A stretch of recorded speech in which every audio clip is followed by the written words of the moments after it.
I had my first kid at 18 years old, and while it did break me, it also saved me. Fatherhood can be beautiful in many ways, but the harsh reality is life isn't so pretty. Disney movies don't exist in the real world, Snapchat streaks do, and most people my age are stuck in a social media brain rot dominated era. The majority of people I know who had kids around my age either let themselves slip away into addiction or poverty issues, or they snapped and turned their lives around completely. Today, I'm going to share the story of how I had a child at 18 years old, how it both broke me and built me, but ultimately how I took responsibility to become a father worth having. During this process, it started when I was 17 years old. My girlfriend for about 6 months long had been bugging me a lot. We were constantly fighting over other people. I wasn't allowed to have any friends who were female, but having the same standard for her and her lifelong best friends wasn't as simple. As most days were, one day things were really rough.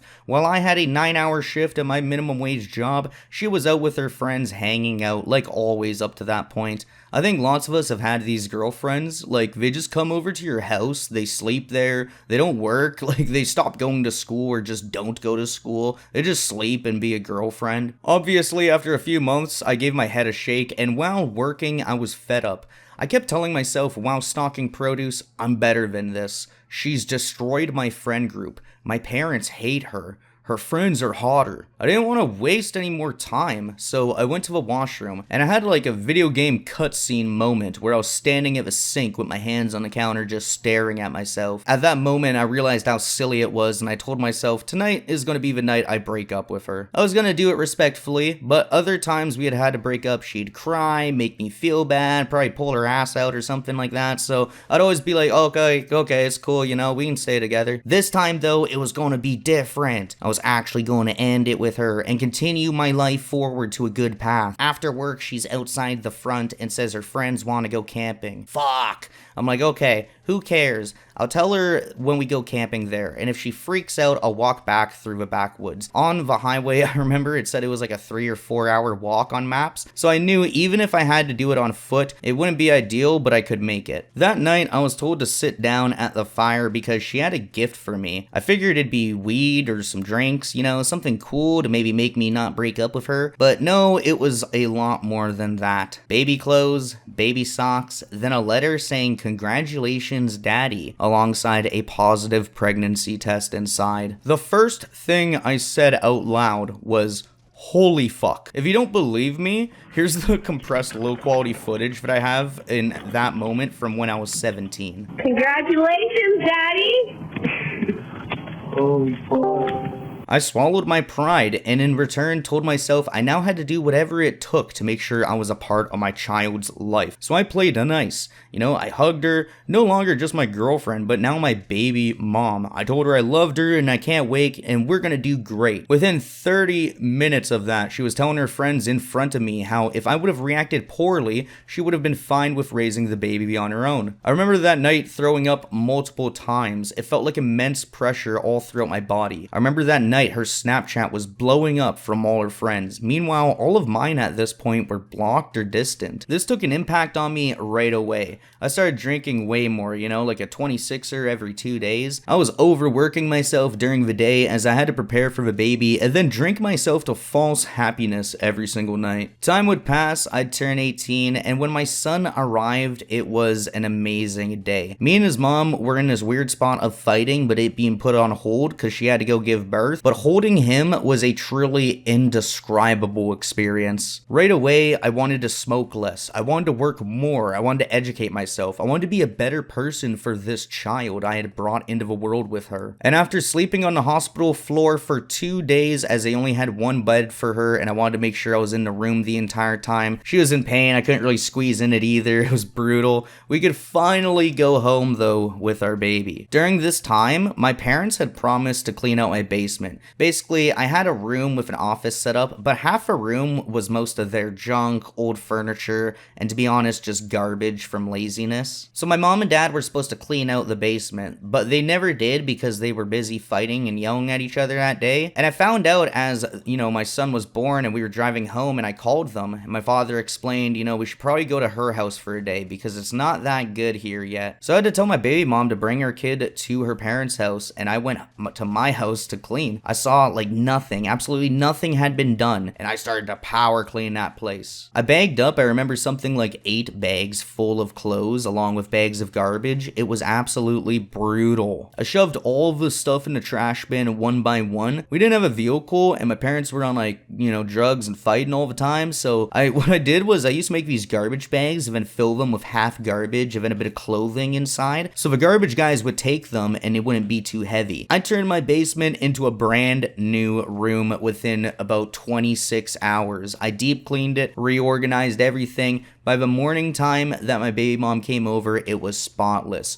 with photos hung up, everything neat, and my desk ready for work. All of our son's stuff prepared and set. It was ready. At this point, I couldn't feel any more confident. I was grinding YouTube videos, working a great amount of shifts, and finding extra work to make ends meet. I was busy, happy, and productive. On the flip side, our relationship sucked though. It was brutal both ways. I was constantly having nightmarish messages pop up in her phone until I started to talk to someone else and do the same to her, but that's a story for another day. Essentially, I was trapped. Off and on, we would break up over the next year and then get back together as it was difficult to raise the child without both the parents nearby. When we were together, I already had a lot of expectations from her, but when we broke up, she immediately wanted to do week-to-week custody. So while I also had to send her child support and she would keep child assistance, I would also be paying for all the normal things as a parent would pay for her baby, alongside doing that stuff. The level of lemmings that I was on was fried at this point, okay? Age 18 was not a good time to be in it. But to navigate this level properly, I had to strategically try to make things work out with her. At least until our son was old enough to know who I am, and for me to know who I was. The next few years, my life would bring numerous challenges that broke me down, from having a house fire wipe out everything I owned, to my parents becoming homeless, to my family not really supporting me, and reality just not feeling real. Everything was like a simulation. I was having like really bad depersonalization issues. I was getting my dreams confused with reality, and I just wanted to escape. And during this time, I found it was very difficult when I was awake to focus. Some weeks, I'd be making multiple videos, and other weeks, I couldn't even touch my PC. But all throughout the journey, something remained consistent. My son was always the source for my inspiration and why I would push back through these things. No matter how hard stuff got, I always endured it so that he was able to come over and have a good weekend. I think the longest I've ever gone without seeing him would be about a month and a half, as after I broke my arm, I couldn't carry him, and it made me hard to raise him at the time. It was also really bad timing too, because my family were freaking out because of COVID and didn't want any contact with even me, so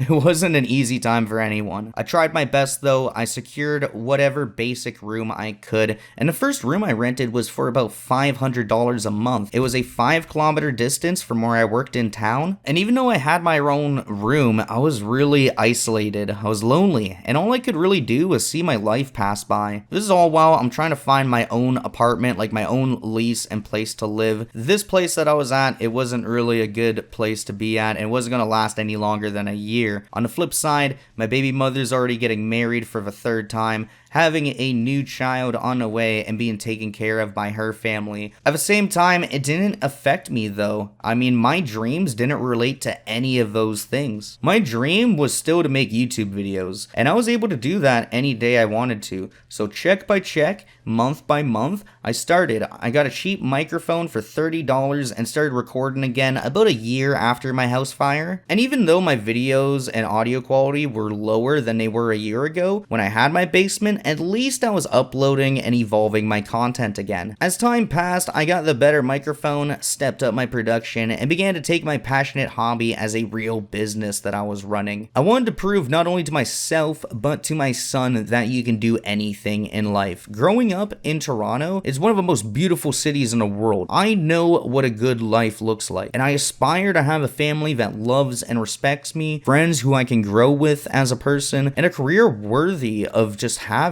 During this time, I sought out as much help as I could. I was watching self-improvement videos, cutting down on drinking, and working harder than I ever had before. I started to force myself to go to the gym. It was something that I wasn't taught to do growing up and never seemed suitable for me, as I always grew up a little bit on a heavier side. So doing this for the first time was just something I had to go do and make a natural routine. But within the first week, it felt like a habit that I didn't want to get rid of. I was already making goals, I was writing down my notes for what what type of workouts I was doing. I had my personal health and my mental health going up. And hell, during the time I even seeked addictions counseling for all the weed that I was smoking. I used to be at like 80 to 120 bongs a day mixing tobacco and weed together. And while I never completely quit, now I smoke a lot less, and like I can go a full day without smoking easy if I'm working or I really don't have to smoke. Moderation is something I had to teach myself, you know. This was not easy to do when I was younger, but as I grew older, it became easier to understand day by day. Eventually, I got a better job, applying in December, and 4 to 5 months later, getting a call back for an interview as the place I applied to finally had grant money. And it was around then I was able to make small but subtle steps towards the life I wanted. The most difficult part was trying to have my son over on weekends, with no one else to look after him, me working 5 days a week, and weekends being the only completely free days I had to sacrifice. A majority of those days, I chose to try to spend them with my son, opposed to making YouTube videos. So I had to find a fair balance between work and my personal life, which was very difficult. But it was very much worth it, you know? Being able to walk around my town with him, take him to the park, teaching him about the world, going fishing, and now that he's almost 6 years old, he remembers all these things. He plays Fortnite now, and he's good at it. He even knows that I do YouTube full-time. He knows my crocodile mascot, and he constantly tells me how much he loves me and how proud he is of me. Unlocking the YouTube full-time route unlocked way more time for my son to come over. He can come over any day during the week, opposed to just the weekend when I used to have to work. So it's so much better. I can't even describe it. Just like cuts out so many different arguments and problems you might have as a single father. I'm going into a whole rant about the 9-to-5 struggle and the impact it has on parents and relationships, but that's for another day. I had escaped that level and now I was paving my way to the next one. Now, some questions I do get asked a lot are, did I want a kid? And my answer is painfully obvious. No. I was 17. I was unprepared and not fit to raise a child. Neither was my partner, I didn't think. But we both stepped up to the plate and did the best that we could for the scenarios that we had put ourselves in. The truth is, having a kid young can really ruin your life. If you don't split your focus between a career, personal life, and being a parent to this child, then everything will fall apart. If you're wondering, are things still toxic with your baby mom? No. I used to be way worse, like unbearable, dude. And I'd feed into our stupid arguments all the time.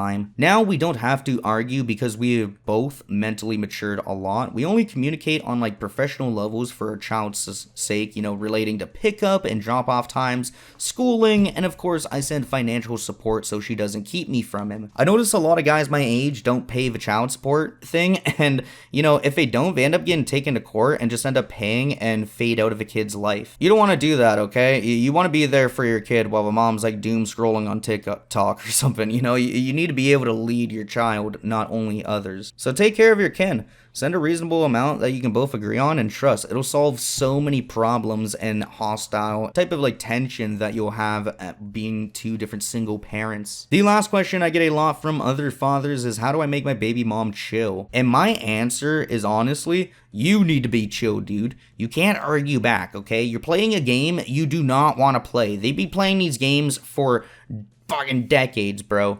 You read up about succubuses, okay? You don't want to go down this route. So take accountability for your actions. Be respectable. Don't call her names. Very simple stuff, you know? But if you can change for the better, then so can other people. If you have any questions or your own story to share in the comments section below, I'd love to read it and respond to it. And of course, if you're interested in content creation, online entrepreneurship, or improving yourself by being surrounded by like-minded people, then check out my school community, The Cool Content College, in the link in the description. It's 100% free for now, and you get lifetime membership. I'm just trying to grow a community of cool people that are like, you know, similar to me and some of my other friends. Good goals, looking towards the future, but either way, I just appreciate you watching to this point. Period. Remember, if you do have a kid, or if you ever have a kid, it's your job to guide them throughout this world, and you got to do it in the best way that you can. But if I can do it, trust me, I believe that anyone can, and I believe in you.